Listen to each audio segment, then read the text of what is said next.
11:39. Seguimos en la mañana en difusión. El riesgo país en este momento es de 961. El porcentaje de intereses en las LELIQs es del 73,93%.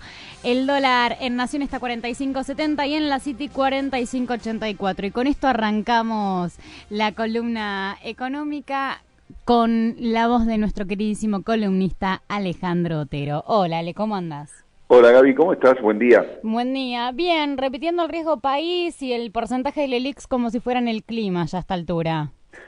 Bueno, es que por ahí vino la novedad de los últimos días, que es una novedad muy interesante para analizar en términos técnicos y en términos de política, ¿no? Porque, a ver, recordemos que cuando se hizo el anuncio de los así llamados precios congelados, la medida... los así llamados precios esenciales, la medida que el gobierno quiere disimular de congelamiento de precios, se estableció que lo que iba a ser un techo circunstancial de la banda cambiaria se iba a mantener fijo hasta diciembre. A poco de andar después de ese anuncio, las fluctuaciones del mercado cambiario no solo no cesaron, sino que se incrementaron, ¿verdad? El dólar comenzó a acelerar su tendencia alcista, eso encendió las alarmas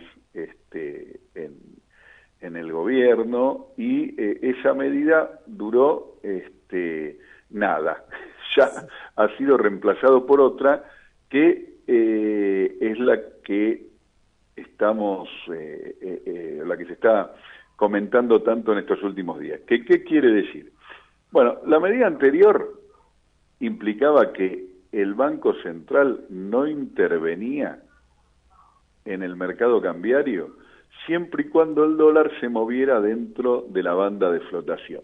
Antes de los 51, digamos. Claro, ¿no? Que tenía un techo, un máximo, digamos, de 51 centavos. Es decir, que el Banco Central recién iba a intervenir por encima de ese valor. En tanto el dólar no tocaba el valor de 51, el Banco Central no debía intervenir. Por eso cuando estaban 47, se encendían muchas alarmas y mucha preocupación, pero el central no podía intervenir porque así lo tenía establecido por la banda y era parte del acuerdo con el Fondo Monetario. ¿Por qué? Porque intervenir antes de esa banda se entendía que era reiterar la historia. Más de una vez sucedía en la Argentina, y la última con el anterior presidente del Banco Central, el muy festejado Caputo, que culminaba en una liquidación de reservas a cambio de fuga de capitales para contener el tipo de cambio, cosa que de todos modos tampoco se lograba. Entonces, esta medida de flotación dentro de la banda impedía que el Banco Central interviniera hasta que no tocara el techo. Pero claro, esta situación no solo no resultó eficaz, sino que además no pudo ser mantenida en el tiempo más que unas horas, como decíamos, y hoy entonces el Banco Central decide que aún por debajo de la banda, es decir, aún por debajo de 51, si lo considera necesario va a poder intervenir. Esto quiere decir, va a poder vender las reservas suficientes para evitar que el dólar se dispare hacia el alza. Sorprendentemente, el fondo que se había opuesto de manera terminante a esa medida, la aceptó. Y entonces hoy estamos como si nada hubiera sucedido en un escenario diferente donde el Banco Central vuelve a recuperar la potestad para intervenir cuando mejor lo considere necesario, liquidando reservas para evitar que el tipo de cambio siga su tendencia alcista. Desde el punto de vista técnico, esta, espero haber sido claro, es la explicación. Dicho en síntesis, antes el Banco Central no intervenía en tanto el dólar no superara el valor de 51 centavos por una decisión voluntaria acordada con el fondo, y ahora puede intervenir en cualquier momento que así lo juzgue necesario. Desde el punto de vista técnico, esa es la medida. Desde el punto de vista político, ahí está, dos eso quería llegar. Dos cuestiones. La primera es que el adoptar esta medida es el reconocimiento del fracaso de la política anterior. Es decir, lo que queda claro es que el Banco Central, el gobierno, la política económica está buscando medidas más eficaces para lograr algo que no puede lograr desde el principio de su gobierno, que es mantener estable el tipo de cambio. Y la segunda observación política es ¿por qué tanta atención en esto? Porque es la única medida de tipo económico-financiera que el gobierno tiene para presentarse en forma medianamente entera frente al escenario electoral. En todos los demás estadios de la actividad económica no tiene cómo presentar una buena noticia. No tiene cómo presentar una buena noticia en materia de actividad económica, ni de empleo, ni de ventas, ni de bienestar de la población, y mucho menos en cuanto a la inflación o el consumo. En todos esos aspectos de la actividad económica, como sabemos, los indicadores son un desastre y no hay ningún motivo para pensar que mejoren en los próximos meses. Es más, en algunos de ellos se van a encontrar empeoramientos severos. El único argumento de tipo económico que puede esgrimir, o que podría esgrimir si lo logra el gobierno, es la contención del tipo de cambio. Hasta ahora le iba yendo mal, también ahí. Con esta nueva medida intentará lograr estabilizar, esto quiere decir conseguir que el tipo de cambio actual, 45 y pico, no se dispare, es decir, se sostenga hasta que pasen las elecciones por lo menos. Es el único argumento de tipo económico que podría esgrimir en su favor para favorecer su performance electoral el gobierno de acá a octubre. Todo lo demás, como dijimos, es un desastre. Y yo igual, a mí también me parece un desastre esto, porque si van a agarrar y van a vender las reservas del Banco Central para controlar el dólar, después, ¿con qué nos vamos a encontrar en las reservas? También me preocupa muchísimo. Es muy razonable tu preocupación, Gaby, porque el costo de mantener el tipo de cambio estable en este escenario de la Argentina, donde la fuga de capitales no cesa y donde los que están provocando los movimientos del tipo de cambio no son tanto como ha sucedido en otros momentos de la Argentina, los pequeños y medianos ahorristas que buscan dolarizar sus excedentes para preservarse mejor de un escenario de inestabilidad o inseguridad económica, no son tanto estos, sino que son los grandes jugadores. Es decir, los que buscan otros objetivos, dolarizar sus activos, poner a buen resguardo sus activos vía la fuga, preservarse. Los mismos de siempre, podríamos decir. Los mismos que vienen ganando. Siempre, pero hoy son más que nada eso, sobre todo porque los pequeños y medianos ahorristas no tienen ningún excedente para dolarizar. Es decir, hoy es tan desastrosa la actividad económica que muchos de los que antes podían comprar pequeñas cifras, y eran muchos, ¿no? Esto sucedía claramente en el gobierno de Cristina, que había gente, incluso de condición humilde, que sentía que tenía que refugiarse en el dólar e iba a comprar, y esos que compraban poquito, pero que eran cientos de miles, generaban algún movimiento importante. Hoy todos esos están afuera del mercado. Claro. Están afuera del mercado porque no tienen con qué comprar los dólares.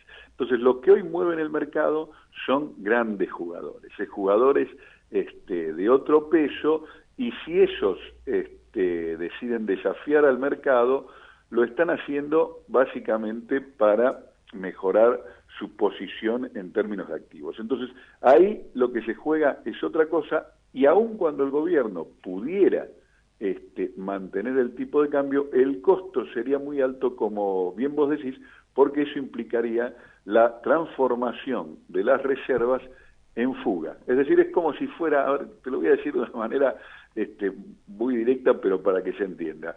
Es como si entre el gobierno y los grandes jugadores hubiera, de hecho no sé si lo hay, pero podría ser leído de este modo, un acuerdo de decir, bueno, mantenemos el tipo de cambio, pero yo te vendo a este dólar relativamente barato todas las reservas que vos quieras. Entonces te doy todos los dólares que vos quieras a este dólar de tipo relativamente barato. Entonces el gobierno tiene lo suyo, mantiene el tipo de cambio, y los jugadores, los grandes jugadores que buscan dolarizar sus activos, también obtienen lo suyo, que es hacerse de las reservas una vez más vía una política del Banco Central que en el mejor de los casos sirve para sostenerse en el corto plazo. Los O dos sea, tendrían lo que desean a un costo muy alto para el país. o sea que básicamente ganan los especuladores, gana el gobierno porque consigue mantener el dólar, los especuladores porque se la fugan, el gobierno porque consigue mantener el dólar estable, entre comillas, hasta las elecciones, y todo el resto de la sociedad argentina pierde. Exactamente. Bien, Exactamente. podríamos resumirlo de esa manera. Claramente amerita la explicación, porque si uno lo dice así de la nada, quizás no entiende bien de qué se trata. Pero bueno, lamentablemente esta es otra de las políticas que lleva adelante este gobierno que nos perjudica. Ahora, yo quiero preguntar algo, porque justamente ayer fue el Día del Trabajador y yo sé que vos también sos un trabajador. Primero que nada, feliz día. Y Igualmente. quería preguntar cómo afecta esto a lo que es la industria nacional, porque parece que todo el movimiento de plata se hace por medio de las financieras, y lo que genera trabajo en cantidades acá en nuestro país es la industria, y de No, industria no podemos ni hablar casi. por eso lo hemos dicho en otras columnas, y vuelvo un segundo a lo anterior, digo, espero haya quedado clara la explicación, y por eso decíamos que esta medida hay que analizarla en su dimensión técnica y en su dimensión política, por el riesgo que acarrea, que es esto que muy bien decíamos recién, ¿no? Puede ser que el gobierno obtenga lo suyo, mantener estable el tipo de cambio, pero también los grandes jugadores que especulan en el mercado financiero obtengan lo suyo, que es un montón de dólares baratos, y que el costo lo termine pagando el país vía la descapitalización, en concreto la pérdida de divisas en manos del Banco Central. Pero como bien vos señalás, la preocupación debiera estar en otro lado.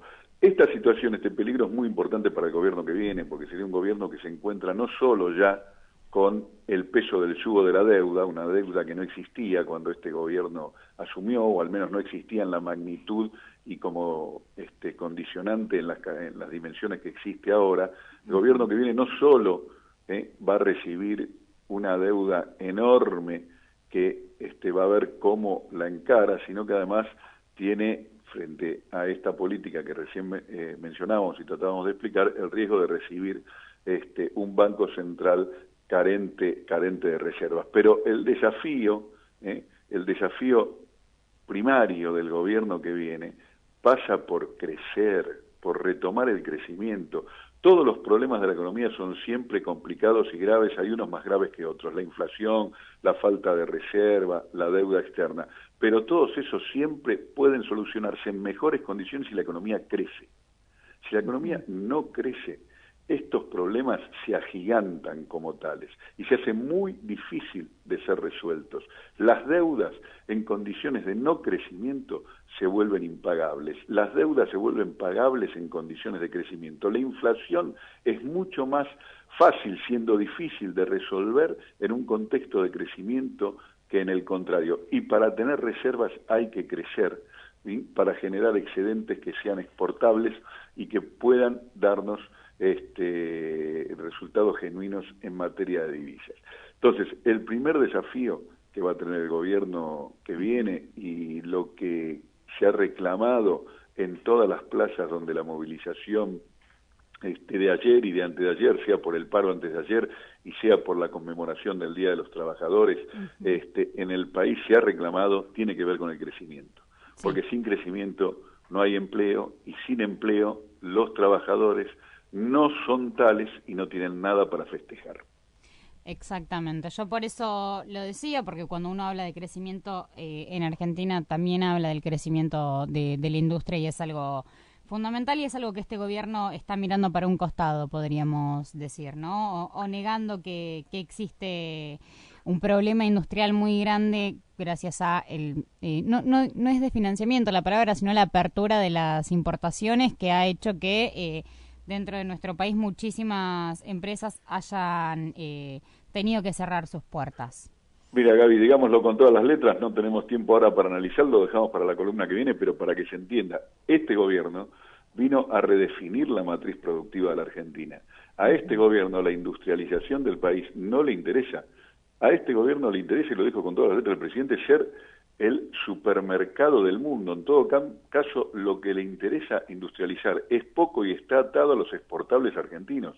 El resto de la producción local, que ellos entienden puede obtenerse en mejores condiciones de calidad y precio en el mercado mundial, no les interesa desarrollarla localmente.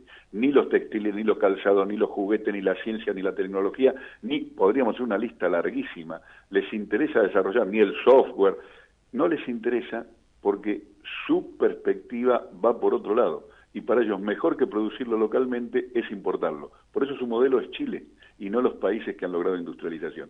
Este gobierno buscó redefinir esa matriz y lamentablemente, en gran medida lo viene consiguiendo. Por eso ponerle un freno a estas políticas es también ponerle freno a una política que sistemáticamente genera desempleo porque destruye la industria.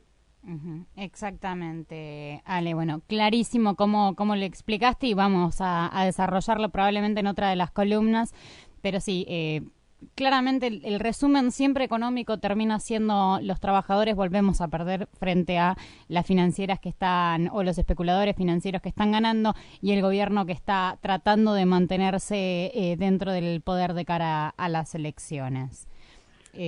Muchísimas gracias, Ale, y bueno, volvemos a encontrarnos la semana que viene en la próxima columna económica. Efectivamente, hasta el jueves, un cariño para todos. Un abrazo enorme. Estábamos recién en comunicación con Alejandro Otero, nuestro columnista económico. Lamentablemente no tenemos buenas noticias en materia de economía, pero era de esperarse, básicamente. Riesgo país 9,61, las LELIQs a un 73,93%, el dólar nación 45 pesos 70 centavos, pesos 70 centavos.